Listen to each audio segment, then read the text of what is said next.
तो दोस्तों आज की इस वीडियो में हम प्रश्नावली 8.2 के प्रश्न नंबर 1 के सभी पार्ट और प्रश्न नंबर 2 के सभी पार्ट को हल करेंगे। अगर आपको गणित में इस चैप्टर में कोई भी दिक्कत है तो आप इस वीडियो को पूरा देख लीजिए। आपका जो भी समस्या है, जहाँ भी आपको दिक्कत है, वो सारा सॉल्व हो जाएगा। और अगर आप गणित सीखना चाहते हैं तो आप हमारे चैनल को ज़रूर सब्सक्राइब कर लीजिए और हमारे चैनल से जुड़ जाइए। निश्चित रूप से अगर आपका गणित कितना भी कमज़ोर होगा तो स्ट्रांग हो सकता है। आपको थोड़ा सा मेहनत करना पड़ेगा। चलिए अब हम लोग प्रश्न नंबर 1 के सभी पार्ट को करना शुरू करते हैं। तो देखिए सवाल नंबर 1 के पहले प्रश्न में क्या कहा गया कि 7 पर पावर 2 गुना 7 पर पावर 4 गुना 7 पर पावर 8 है। देखिए मैं इस सवाल को करने से पहले मैं आपको कुछ रूल बता देता हूँ। मैथ का घातांक का रूल होता है उसको आपको जान लीजिए। देखिए अगर यहाँ पर कहता है कि a पर पावर m गुना a पर पावर n होता है, मतलब अगर आधार समान रहे, दोनों जगह सेम सेम नंबर रहे तो ये पावर जो होता है ये जुड़ जाता है। इसको दोनों जगह जब सेम सेम रहेगा तो इसको एक बार लिखेंगे और इसको जोड़ देंगे तो m प्लस n लिखेंगे। और उसके बाद एक रूल और होता है कि अगर a पर पावर m और बीच में डिवाइड है और a पर पावर n, मतलब यहाँ पर सेम गुना की जगह अगर भाग आया तो यहाँ प्लस की जगह माइनस हो जाएगा। तो इसको जो 2 बार लिखा हुआ था a उसको एक बार लिखेंगे। यहाँ पर m और n को घटा देंगे, m में से घटाएंगे n, ठीक है ना। एक और रूल होता है कि अगर मान लीजिए कि मान लीजिए a पर पावर है m और इस पर पावर कोई n है, मतलब क्या, पावर के ऊपर अगर पावर रहेगा तो इसको हम क्या काम करेंगे, एक पावर को आपस में गुना कर देंगे, m और n को गुना कर देंगे तो इसको बोलेंगे m इंटू n, ठीक है। अगला एक और तरीका आप सीख लीजिए कि मान लीजिए अगर कहीं पर लिखा हुआ है a पर पावर 0, उसका हमेशा मान क्या होगा, 1 होगा। मान लीजिए अगर 25 है और इस पर पावर 0 है, इसका मान हमेशा 1 होता है। यही चारों पांचों रूल को हम लोग आज इस वीडियो में डिस्कस करेंगे। ये वीडियो बहुत ही बेसिक है, ठीक है ना। अगर आप मैथ सीखना चाहते हैं तो पूरा पेशेंस के साथ इस वीडियो को अंत तक देखिए। चलिए सवाल नंबर 1 को करना स्टार्ट करते हैं। सवाल नंबर 1 में क्या दिया हुआ है देखिए। अभी हमने क्या सीखा कि a पर पावर m गुना a पर पावर n अगर 3 बार भी रहे, मान लीजिए a पर पावर m गुना a पर पावर n गुना a पर पावर p, कुछ भी रहेगा, लेकिन हमको देखना है कि आधार तीनों जगह समान है। आधार अगर तीनों जगह समान रहेगा तो इसको सबको जोड़ देंगे, m n p सबको जोड़ देते हैं। वही बात इसमें भी होगा। पहला प्रश्न में देखिए यहाँ पर 7 है, यहाँ भी 7 है, यहाँ भी 7 है, तीनों जगह एक के जैसा नंबर है। तो जब तीनों जैसा एक के जगह जैसा नंबर है तो हम क्या काम करते हैं, इसको एक बार मात्र लिखेंगे। अगर तीनों जगह सेम सेम रहेगा तब एक बार लिखेंगे, और जब एक बार लिख देंगे तो बाकी सब को जोड़ देंगे। कब जोड़ेंगे, जब यहाँ पर गुना का निशान रहेगा। देखिए यहाँ भी गुना है, यहाँ भी गुना है, तो इस 2 को 4 को और 8 को जोड़ देंगे। तो इसको 2 को जोड़ दिए, 4 को जोड़ दिए और 8 को जोड़ दिए, तो ये क्या बनेगा, 4 2 6 और 6 8 6 14, यानी 7 पर पावर बन गया 14। इसके आगे इसको सॉल्व नहीं करेंगे, बस यहीं तक रहने देंगे। अभी चलिए नेक्स्ट रूल पे हम लोग चलते हैं। नेक्स्ट रूल क्या है कि अगर बेस समान रहता है, देखिए यहाँ पर भी 3 है, यहाँ पर भी 3 है, दोनों जगह सेम सेम नंबर है ना। अगर दोनों जगह सेम सेम नंबर रहता है तो क्या करते हैं, उसको 2 बार जो रहता है उसको एक बार लिख देते हैं, लिख दिए ना। अब यहाँ पर हम ध्यान देते हैं कि भाग का निशान है कि गुना का निशान है। तो अगर आप ध्यान से देख रहे हैं तो आपको पता लग रहा है कि यहाँ पर क्या है, भाग है। तो भाग का रूल क्या कहता है, बेस समान रहने पर पावर घट जाता है। यहाँ पर m माइनस n है ना, तो यहाँ पर क्या करेंगे, इस पावर को घटा देंगे, 10 माइनस 6। हमेशा ध्यान रखिएगा पहले वाला में से दूसरा वाला घटाएंगे, ठीक ना। हमेशा पहले वाला इसमें से घटाएंगे दूसरे वाले को, तो इसका मतलब हुआ कि 3 पर पावर होगा 4। 10 में से 6 गया तो 4 n बचेगा। इस क्वेश्चन का आंसर आ गया 3 पर पावर 4। चलिए नेक्स्ट प्रश्न हम लोग लेते हैं। अगला प्रश्न में क्या है, ध्यान समझिएगा। देखिए अगर यहाँ पर कोई नंबर 2 बार है गुना के रूप में तो उसको एक बार लिखते हैं, आपको पता है ये बात। और जब यहाँ पर गुना का निशान रहता है तो इस पावर जो यहाँ ऊपर में दिया हुआ ये 2 और 3, इसको जोड़ देंगे, 2 प्लस 3। तो आपको पता है कि d पर पावर अगर 2 प्लस 3 है तो मतलब 5 हुआ, और इसका यही आंसर हो जाएगा, क्योंकि इसको आगे और सॉल्व नहीं किया जा सकता है, बस इसका यही एंडिंग पॉइंट है। नेक्स्ट प्रश्न देखिए, उसी रूल पर आधारित है। यहाँ पर बेस समान है, 5 यहाँ भी है, 5 यहाँ भी है, दोनों जगह सेम सेम नंबर है ना। दोनों जगह जब सेम सेम नंबर है तो हम क्या काम करेंगे, इसको एक बार लिख देंगे। एक बार लिख दिए, अब क्या काम करेंगे, अगर आपको गुना दिया हुआ है तो जो ऊपर वाले को जोड़ते हैं, तो ये हो जाएगा x प्लस 2। इसको अब आगे सॉल्व नहीं किया जा सकता है, बस इसको यहीं तक हम छोड़ देंगे और इसका यही आंसर आ गया। नेक्स्ट प्रश्न देखिए, नेक्स्ट प्रश्न में क्या दिया हुआ है, नेक्स्ट प्रश्न में दिया हुआ है कि 5 पर पावर 3 और इस पर पावर 2 है। तो 5 पर पावर 3 और इस पर पावर 2 मतलब अभी क्या सिखाए थे हम लोग कि ए पर पावर m इंटू एन, मतलब पावर के ऊपर अगर पावर रहता है तो हम दोनों पावर को आपस में गुना करते हैं। अब ये दोनों आपस में गुना हो जाएगा तो क्या हो जाएगा 5 और 3 दूना 6। किसको किसको करेंगे, इसको नहीं कर दीजिएगा, जो नीचे सबसे नीचे रहेगा उसको लिख दीजिएगा, सबसे नीचे जो है उसको लिख दिए। ये जो ऊपर वाला दोनों था इसको आपस में गुना कर दिए। अब हो गया डिवाइड 5 पर पावर 3।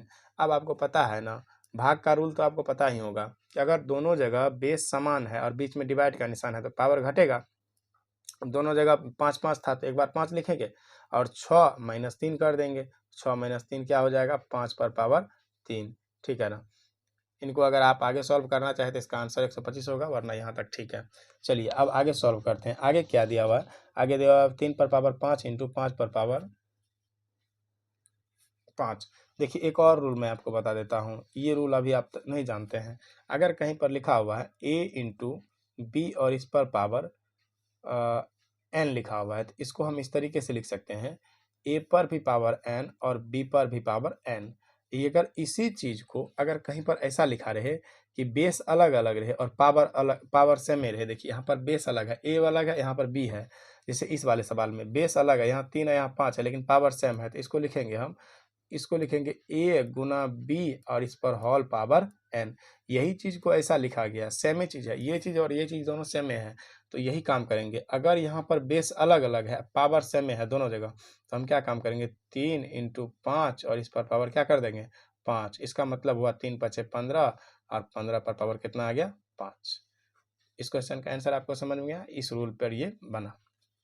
चलिए 7वां नंबर प्रश्न लेते हैं हम लोग। 7वां नंबर प्रश्न में क्या कहा गया है, देखिए ध्यान समझिएगा। ए पर पावर 4 इंटू बी पर पावर 4। तो यहाँ पर बेस क्या है अलग अलग है, तो हम क्या काम करेंगे, बेस ये वाला रूल पे बनेगा। ये बेस अलग है तो दोनों को आपस में गुना करेंगे और इस पर पावर जो है उसको लिख देंगे। तो ए गुना बी और इस पर पावर, क्योंकि पावर सेम रहेगा, पावर सेम रहेगा तो इस वाले रूल को हम लोग अप्लाई करते हैं। ये हो जाएगा ए बी पर पावर 4। ठीक है। अब अगला सवाल देखिए। अगला सवाल में पहले ब्रैकेट को सॉल्व करेंगे, उसके बाद हम बाहर जाएंगे। तो यहाँ पर ब्रैकेट सॉल्व होगा तो 2 पर पावर 10 माइनस 2 हो जाएगा, सॉरी 10 20 माइनस 10, 20 माइनस 10 हो जाएगा। क्यों हुआ, देखिए यहाँ पर बेस समान था तो पावर घटेगा ना, भाग में पावर घट गया। अब इसके बाद गुना यहाँ है 2 पर पावर 3। देखिए 10 में 20 में से 10 गया तो 10 बचेगा, 2 पर पावर 10 गुना 2 पर पावर 3। यहाँ फिर से बेस समान हो गया, बेस समान हो गया यहाँ पर। अब हम क्या काम करेंगे, पावर को जोड़ देंगे, क्योंकि यहाँ बीच में गुना है ना, बीच में गुना है तो 2 पर पावर हो जाएगा 13। इस क्वेश्चन का यही आंसर है। अगला प्रश्न देखिए। अगला प्रश्न में क्या है कि 9 पर पावर p और 9 पर पावर 3। तो इसको क्या काम करेंगे, बेस समान है यहाँ पर बीच में गुना का निशान है, बेस समान रहता है गुना का निशान रहता है, तो हम क्या काम करते हैं एक बार इसको लिख देते हैं, 9 लिख दिए और p प्लस 3, क्योंकि बीच में गुना है तो पावर जुटेगा। चलिए अब हम लोग प्रश्न नंबर 2 के सभी पार्ट को सॉल्व करते हैं। तो प्रश्न नंबर 2 के सभी पार्ट्स हम लोग यहाँ पर लिख लिए हैं। देखिए प्रश्न नंबर 2 में क्या कहा गया है कि 2 पर पावर 3 और 3 पर पावर 4 और 4 और इस तरीके से यहाँ पर दे दिया गया है। अब देखिए सबसे पहले हम क्या काम करेंगे, सभी को विस्तार रूप में लिखने का कोशिश करेंगे, मतलब खंड करके इसको। जैसे 32 को क्या करेंगे, 32 का इस तरीके से हम गुणनखंड कर लेंगे। तो 32 का गुणनखंड करेंगे तो 2 16 दूना 32 और 2 8, क्योंकि इसको छोटा रूप करना है 2 के पावर के रूप में लाना है। 4 दूना 8, 2 2 और 2 एकम 2, 1 2 3 4 5, यानी कि क्या लिख सकते हैं, देखिए ये हो गया 2 पर पावर 3 गुना 3 पर पावर 4। देखिए 4 को भी खंड कर देंगे, 4 को क्या लिख सकते हैं 2 पर पावर 2। ठीक है, जितना टुकड़ों में तोड़ सकते हैं पहले इसको तोड़ेंगे। उसके बाद हो गया 3 पर पावर 2 गुना 32 को लिख सकते हैं 2 पर पावर 5। अब ध्यान से समझिएगा, यहाँ पर क्या है 2 पर पावर 3 है, यहाँ पर 2 पर पावर 2 है, यहाँ पर 3 पर पावर 4 है और यहाँ पर 3 पर पावर 2 है। तो यहाँ पर ये दोनों जुट जाएगा। ठीक है ना, ये हो जाएगा आपका 2 पर पावर 5 गुना 3 पर पावर 4 बटे में, ठीक है 2 पर पावर 5, इसको पहले लिख लेते हैं, इसको बाद में लिखेंगे। 3 पर पावर 2, 3 पर पावर 2 हो गया।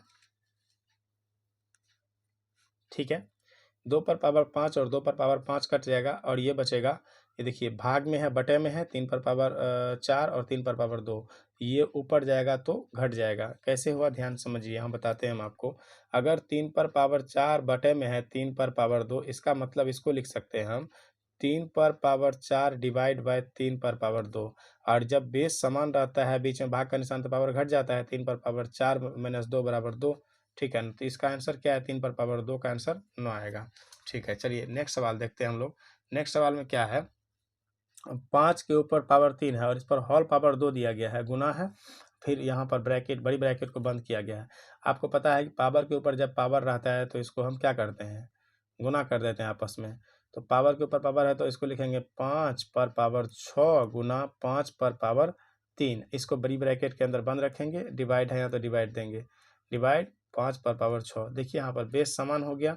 बेस समान हो गया तो कौन सा रूल लगेगा? बेस समान गुना में पावर जुटने वाला रूल लगेगा, तो ये पावर जुट जाएगा यहाँ पर। तो इसको हम बड़ी ब्रैकेट के अंदर अभी रहने देते हैं। 5 पर पावर लिखेंगे 6 प्लस 3, बड़ी ब्रैकेट डिवाइड बाय 5 पर पावर 6।